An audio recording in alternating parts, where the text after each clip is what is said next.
Hey, welcome back. If you didn't see the video on super cleaning the outside of the windshield, go check that out first. It'll show you how to do the outside. So to do this job, all I'm going to be using is Windex, a dry eraser, Mr. Clean dry eraser. This is stuff you use on your bathroom to get rid of soap, scum and stuff. Paper towels and microfiber cloths. Alright, now I am going to be doing the whole windshield, but for illustration purposes, I'm on the driver's side, so I'm going to just do this side, show you the steps. I like to spray the Windex on the paper towel. So that's the first step. Wipe it down. Alright, the next step, the dry eraser by Mr. Clean, or any brand. These things are awesome. If there's any dirt, oils, and stuff like that, it's going to take them right off the windshield. So you want to soak this in some water, preferably warm water. You can squeeze it out and then just hit the windshield with it.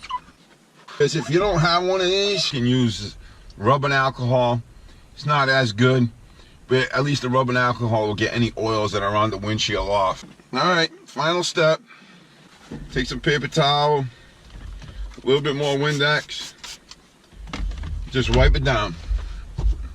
Alright, we're done with that. Take your microfiber cloth and dry it all off. And this will get rid of anything left, including the lint, if you have any.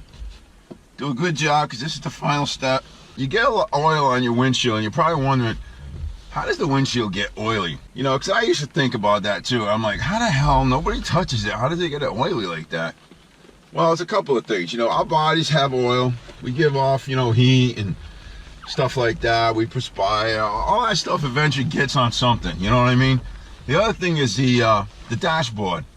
We use these protectant sealing chemicals on the dashboard. Those all have oils in them and stuff. The dash itself, the plastics have oils in them. Where do they go? They go right into the windshield. That's how you get your oils on the windshield. You know, and over time it just builds up. And then you try to clean it with just Windex, and all you're doing is smudging the oil around. Look how clear that looks. I hope you guys can see this. Driving a car, you're looking through your windshield all the time. And I'm getting older, so the glare and stuff starts to bother me. So by doing it, the super cleaning on the outside, super cleaning it on the inside, you're going to prevent 99.9% of the glare that you're going to get. I can usually go every 2 months without having to clean it again. The side windows and your back window, you can get away with just some Windex. You can also do this method on those if you want, on the inside. But if you have tint on your windows, do not use the magic eraser. It's just a good quality window cleaner with a microfiber cloth. Okay, guys and girls, that's how you super clean the inside of your window. Give it a shot. I'm telling you, you're going to like this. It's going to make a big improvement when you're driving at night. Have a great day, guys and girls. Bye-bye.